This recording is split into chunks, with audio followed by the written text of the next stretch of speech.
Hello, welcome to another tonalist landscape oil painting demonstration. This is your painter in residence, M. Francis McCarthy, and the painting I'm bringing you today is called Sepia Morning. It's a 6x8, and I painted it, I think last week, maybe late the week before.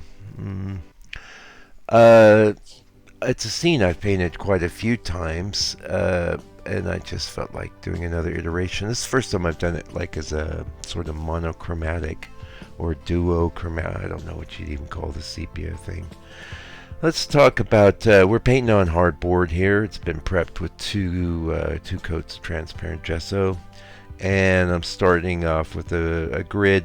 The grid is just dividing the board in half both ways. I do the same thing on the reference image. The key to making this work, of course, is you've got to make sure that your reference image is the same proportions as your board. But as long as you've got that squared away, you don't have to do any math, which is good. And we're starting our drawing slash underpainting with the burnt umber, and it's doing a real nice job. I'm real happy with the way this painting turned out. It's a scene that I probably painted this maybe more than you could look around on the channel. You'll see it. You know, I haven't done it for several years, but I've done it as a square. I've done it not as a vertical, but it's based on my own photo that I got up fairly early one day, which is not typical for me, and had to drive out to the park. And this is actually back when I lived in California, and had this, took this photo.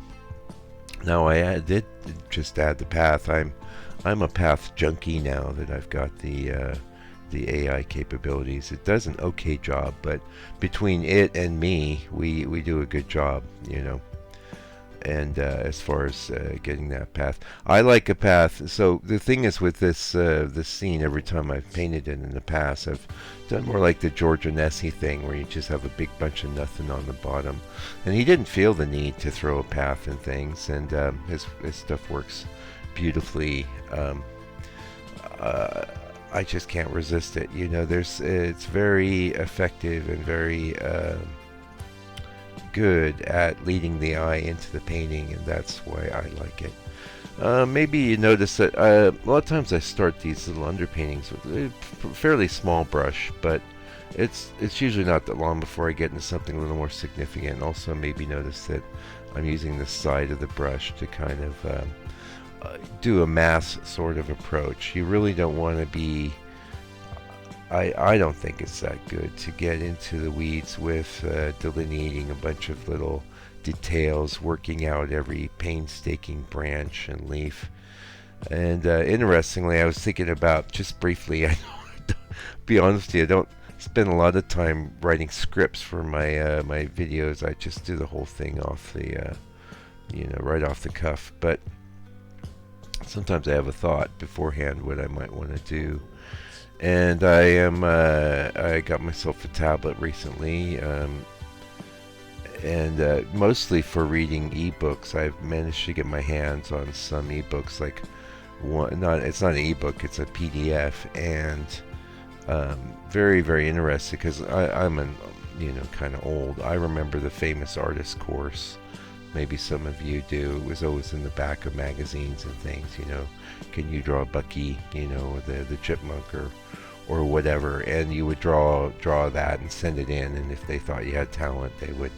A lot of times in the old days, they'd actually send a guy out to you to meet with you and your folks. I don't know what it costs. I don't think it was cheap, but it was a thorough course of instruction in illustration, drawing, cartooning, all the principles that underlie these things, and something that's sorely missing from a lot of modern art education, which has been polluted by the whole modern art thing and stuff. And the problem with that really is that you can't, I don't think you should be tearing things down until you know how to build them up. That's my personal feeling. A lot of the most successful of the 20th century modern artists could do that. The greatest example, of course, being Picasso. He could draw and he could paint well. But so when he started doing weird stuff, it was, it was okay. It was acceptable. Anyway, I am studying the book. One of the great things about this famous artist course series is there was the advanced courses, and the actual book. There's a guy who's got a YouTube channel. If I can, I'll try and remember to put a link to it. I definitely will try and do that. And he actually worked for him. He has these books, and there's the actual course, and then there was the advanced course. And the advanced course is like 12 books by some of the greatest illustrators of the age. And the one I'm looking through is Norman Rockwell. And you might look at my work and go, well, you ain't got much to do with Norman Rockwell. And in some ways that's true. In other ways, all artists that are dedicated to making beautiful and effective images have a kinship, okay? And it's always valuable to learn about how they put things together, what their approach is. You don't need to throw everything away that you do, but if you look at someone like Norman Rockwell, it's one of the most successful illustrators of all time. It would maybe behoove you to learn how he thought pictures should come together, what his approach was. And one of the things he would do is he was all about coming up with an idea, and a good idea. So he would just be sketching around and trying to come up with something. And once he started getting excited about it, then he would do more involved sketches, and then he would actually get models and take photographs and things. And this is how illustration used to work in the old days. And in the old days, there was a lot more money in it. I'll be honest with you. Magazines and periodicals were also making a lot more money. So they would spend good money on good illustrations.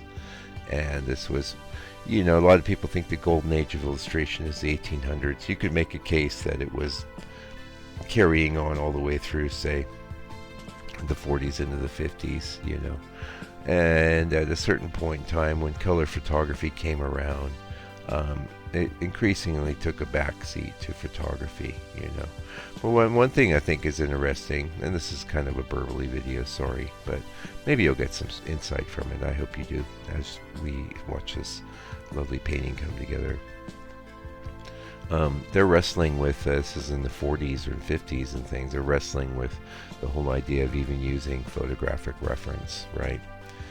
Which is, so funny in this age of are we going to use the AI or not, But I've talked extensively in this channel about the problems with photographic reference, the challenges thereof. I end up using, so, we're going to have an ad for the book coming up. So we'll maybe pick it up on the other side of that. I've been getting some orders for the book. I really appreciate that.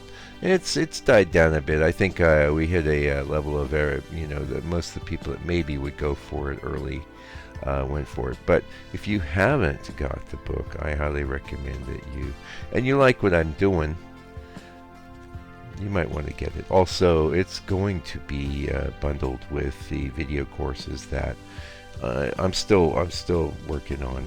I've had a lot of juggling to do.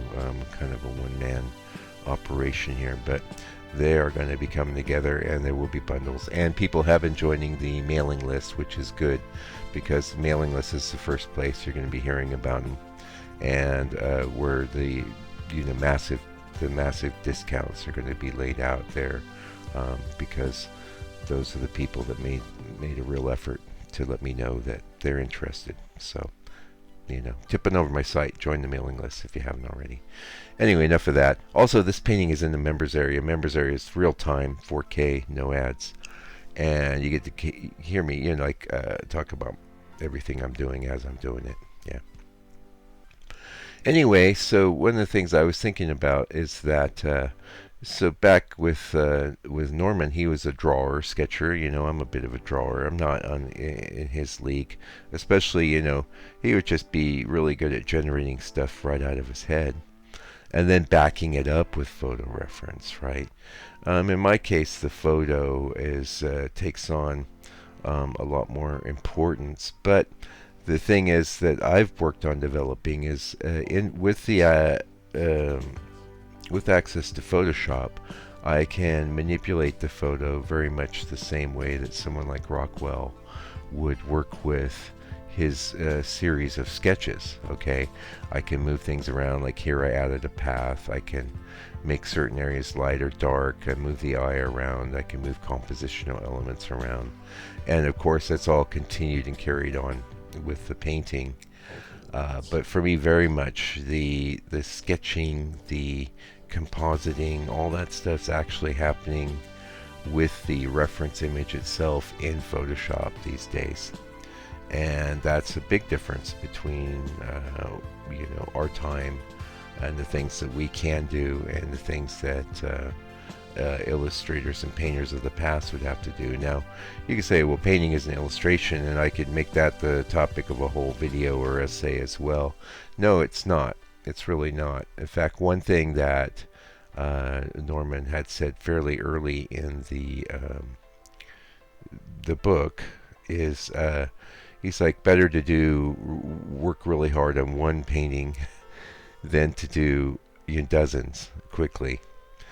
And I think with landscape painting, it's almost the opposite, really. It's better to do 12 quick paintings than to work for 12 days on one painting, or however many days it might be. And the reason for this is because we're not going to be able to delineate or render ourselves into a beautiful atmospheric and poetic landscape painting. That's really not going to happen. You cannot get there through dint of hard work. That's not to say you don't have to work hard. You do have to work hard. But you have to work hard. Basically, your time as a landscape painter is better spent working on compositions and all the cul-de-sacs, all the traps, all the things that are good, learning how to move the eye around, learning what's superfluous to the composition that shouldn't be there, that anything that is superfluous to the, in other words, extra, that anything that's extra in your image that shouldn't be there detracts from the image, takes away from it. This is very true of any kind of picture. So illustration is pictures, landscape painting is pictures. They have a lot of overlap, a lot in common. But for the sort of thing that I'm doing here and I'm trying to teach you about doing, you want to have a